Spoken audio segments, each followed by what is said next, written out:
मित्रों, आप सबका स्वागत कर रहे हैं पुनः इस द्वितीय खंड में। इस पाठ के जो भाव फल चल रहा है वो बड़ा ही विलक्षण ढंग से आचार्य वराह मिहिर वर्णित कर रहे हैं। कह रहे हैं कि लग्न आदि द्वादश भावों में मंगल का क्या फल होगा और बुध का क्या फल होगा। यहां थोड़ी समास रूप में, समास शैली में आचार्य वर्णन कर रहे हैं। कह रहे हैं क्या कि लग्ने कुजे छततनुर्धनगे कदन्नो, कदन्नाम कुत्सितन खरावन, धर्मे अघवान दिनकर प्रतिमोन्य संस्थ, विद्वान धनी प्रबल पंडित मंत्र शत्रु, धर्मज्ञ विश्रुत गुण परतोर्कवत ज्ञे। अर्कवत ज्ञे कहे हैं यहाँ। अर्थात क्या है कि जिसकी भी जन्म कुंडली में आप देखें, मंगल में लग्न हो तो व्यक्ति क्या होता है, मंगल लग्न में बैठ करके व्रण घाव चिन्ह आदि खराब खाने वाला पदार्थ, पाप कर्म करने वाला, अब इनके भावों के क्रम से भी अलग अलग प्रभाव इनके होते हैं। 9वें भाव में होगा तो पाप कर्म वाला, तीसरे चौथे पांचवें छठवें आठवें में हो गए, 10वें ग्रह में तो ये सूर्य के समान फल भी देता है, ऐसा भी कहा गया। तृतीय भाव में हो गया तो उत्तम बुद्धि पराक्रमी देता है। मंगल यदि चतुर्थ भाव का हो गया तो सुखहीन और उद्विग्न चित्त को करता, चित्त में स्थिरता नहीं रहती, मन कहीं नहीं लगता। पंचम का मंगल हो गया तो अपत्य राशिम यदि मंगलास्यात् अपत्य राशिम विनिहंति सद्यः, संतति को नष्ट कर देता है। प्रत्यक्ष देखा जाता है जिसमें भी मंगल पंचम भाव में है उसके संतति का क्षय करता है।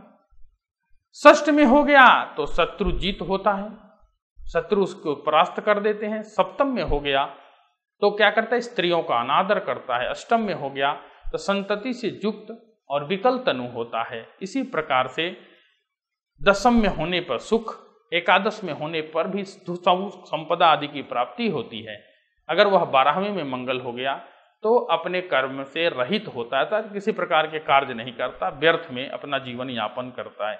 इसी प्रकार से बुद्ध के विषय में भी लग्न में विद्वान, द्वितीय में होने से धनी, तृतीय में अत्यंत दुष्ट, चतुर्थ में पंडित होता है, पंचम में मंत्री पद को प्राप्त करता है और षष्ठ में होने पे शत्रुहीन, सप्तम में धर्मज्ञ, अष्टम में खूब गुणवान, नवम भाव में हो तो सुत धन आदि की प्राप्ति और एकादश में होने पर बहुत सारे चीजों की प्राप्ति, और लेकिन द्वादश में हो तो पतित होता है। ऐसा आचार्य यहाँ पे कह रहे हैं। देखें आप, भावों के परिवर्तन के हिसाब से ये सामान्य चक्र है। मैं समझता हूं आप ये विषयों को अब तक समझ गए हैं कि भावों के क्रम से कैसे मंगल प्रथम, द्वितीय आदि, या मंगल सप्तम, षष्ठ, नवम, दशम, एकादश, द्वादश भाव में होगा तो कैसे फलों की उपलब्धि करेगा, इससे आप जान सकते हैं। आगे अगर विचार करें, देखें आप, तो लग्नादि द्वादश भाव में बृहस्पति का क्या फल होगा। बड़ा महत्वपूर्ण है बृहस्पति ग्रह।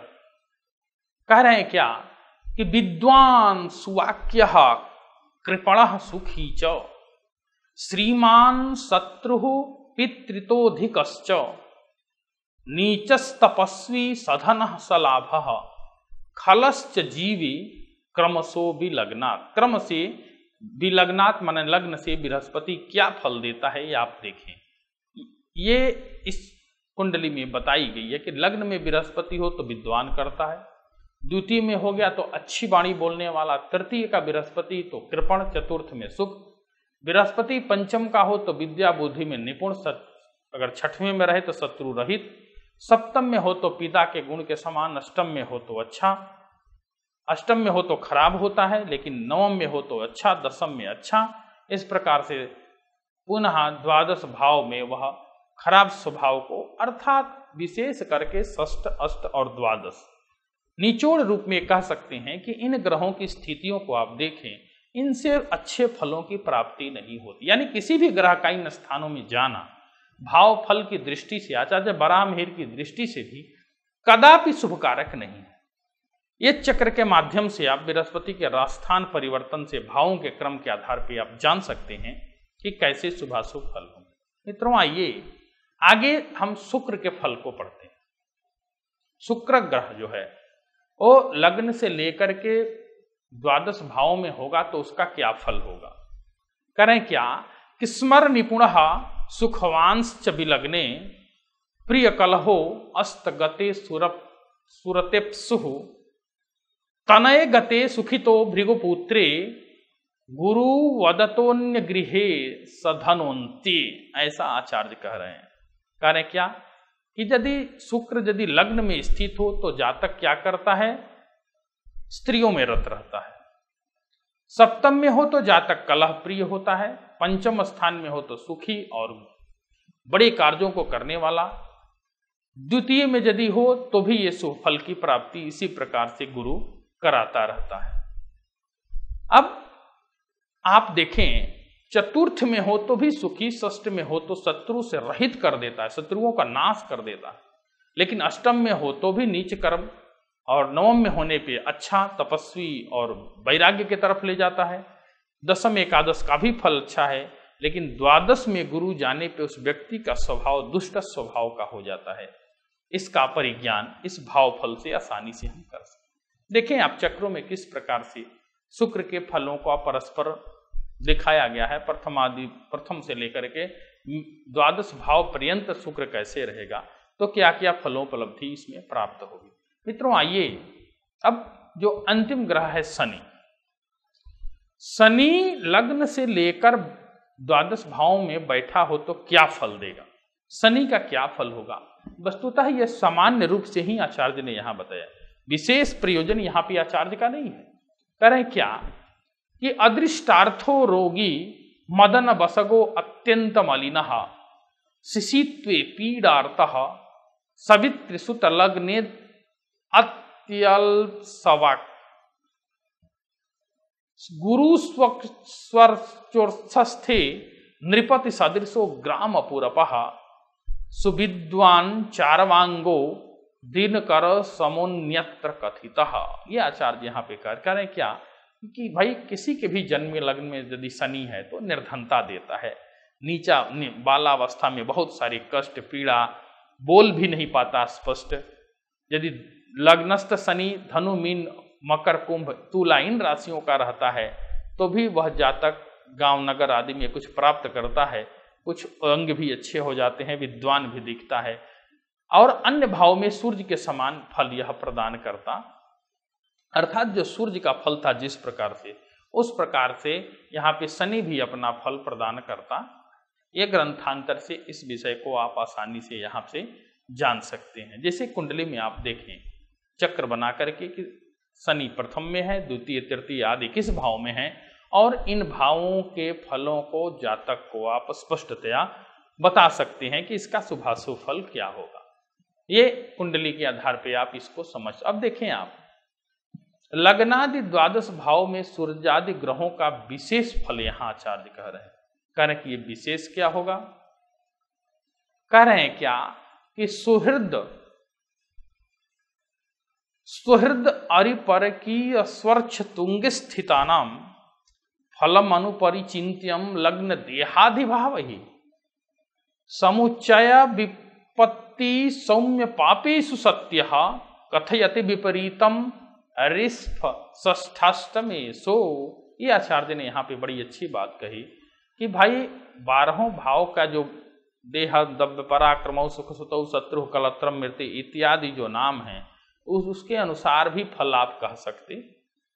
जो ग्रह अपने मित्र का, अपने स्थान का या अपने उच्च का मूल त्रिकोण का होगा वह निश्चित रूप से अच्छे फल को प्रदान करता है, और जो भी ग्रह अपने शत्रु घर का या विपरीत होगा वह निचस्थ फलों को प्रदान करेगा।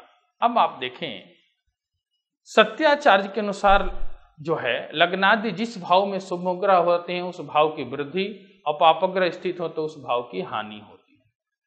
छठे 8वें 12वें स्थान में जो फल होता है वो विपरीत होता है। इस प्रकार की परिकल्पना आचार्य ने यहाँ पे प्रदर्शित की। अब ग्रह के स्थान विशेष से शुभाशुभ फल क्या क्या अंतर आते हैं, इसकी चर्चा आचार्य यहाँ कहते हैं क्या कि स्वच्छ स्वत्रिकोण सुहृत शत्रु नीच गृहार्कैहि शुभम संपूर्ण पादोन दल पादाल्प निष्फलम। ये क्रम से ह्रास का फल बता रहे हैं कि यदि शुभ है तो संपूर्ण फल।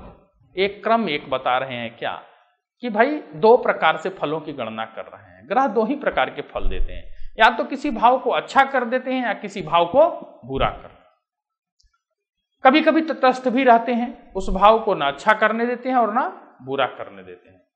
अब जो ग्रह भी अपने उच्च आदि स्थितियों में होता है वह पूरा फल को प्रदान करता है। मूल त्रिकोण में हो तो अब अभी उच्च में यदि मूल त्रिकोण का है तो कह रहे हैं क्या, चतुर्थांश कम करके सो फल को प्रदान करता है, और जो स्वभावस्थ है वह अर्ध शुभ फल को, जो ग्रह अपने मित्र भाव के है वो चतुर्थांश फल को, और जो भी ग्रह शत्रु आदि भावों के रहते हैं वो अष्टमांश फल को, और यदि ग्रह अपने नीच में हो गया तो कुछ भी फल को। एक रेशियो यहाँ पे अनुपात आपके समक्ष आचार्य ने अंतिम श्लोक के बंध के रूप में बताया कि किस प्रकार से अनुपात में परिवर्तन आता है। यानी ग्रह का मुख्य रूप से यदि आप मित्रों सारांशिका का विचार करें इस पाठ में तो क्या निष्कर्ष रूप में क्या आते हैं। 12 भाव की परिकल्पना ऋषियों ने मनुष्य जीवन की सार्थकता के लिए की। समग्र चराचर प्राणियों का विचार इस 12 भाव से ही किया जाता है, किसी के लिए त्रयोदश भाव की परिकल्पना नहीं की, और उनमें राशियों को सन्निवेशित करके और ग्रह के माध्यम से इन ग्रह भाव और राशियों के संयोग वियोग के क्रम से शुभाशुभ फलों का ज्ञान होता है। फल 2 ही प्रकार के मिलते हैं, या तो मुझे संतति मिलेगी या संतति की हानि होगी। कभी कभी तटस्थ हो जाता है, संतति ऐसा भी नहीं करता कि संतति नहीं देता और ऐसा भी करता है कि संतति देता, लेकिन वो मध्य मार्ग में रख देता है। तो इस पे फलों के व्यतिक्रम को भी आचार्य ने यहाँ पे अब सूर्य से लेकर के शनि पर्यंत, जैसे चंद्रमा लग्न में हो तो गुंगा होगा, द्वितीय में हो तो कुटुंबी होगी, मंगल हो तो जातक व्रणयुक्त होगा, बुध हो तो अच्छा होगा, इस प्रकार से सूर्य से लेकर के शनि पर्यंत सारे ग्रहों के फलों को बताया। मुख्य रूप से क्या निदर्शित हुआ, षष्ठ अष्ट द्वादश में गया हुआ कोई भी, इन भावों में गया हुआ कोई भी ग्रह शुभ फल कारक नहीं हो रहा, उसकी स्थिति अच्छी क्यों। उन स्थानों को निंदित स्थान, गर्हित स्थान आचार्य ने बताया है, इसलिए उनके फलों में कमी आ जाती है, फल वैपरीत्य प्राप्त होता है। साथ ही एक फलों के अनुपात के विषय में अंतिम श्लोक में आचार्य ने बड़ी अच्छी व्याख्या की कि कोई भी ग्रह उच्च और बलवान हो तो निश्चित रूप से पूरा का पूरा फल दे देता है, और यदि वह कम बली है तो उसका किंचित भाग नष्ट होता है, बाकी दे देता है। उससे भी कम बली है तो आधा देता है, उससे भी कम बली है तो चतुर्थांश देता है, और शत्रु घर के रहने पर भी वह कम से कम थोड़ा बल अष्टमांश तुल्य दे देता है। लेकिन वह स्वयं निचस्त हो गया तो उस भाव के समग्र फल को क्या करता है, नष्ट कर देता है। ये आचार्य की परिकल्पना है, और इन भावों को, इनकी वैशिष्ट को हमें आचार्य बराह मिहिर द्वारा लिखित बृहज्जातकम से समझना चाहिए, जो संसार में आज प्रसिद्ध है और जिन्होंने फलादेश की एक परंपरा को सुव्यवस्थित ढंग से समाज को सिखाया। आप जरूर पढ़ें। धन्यवाद। आपका दिन शुभ हो।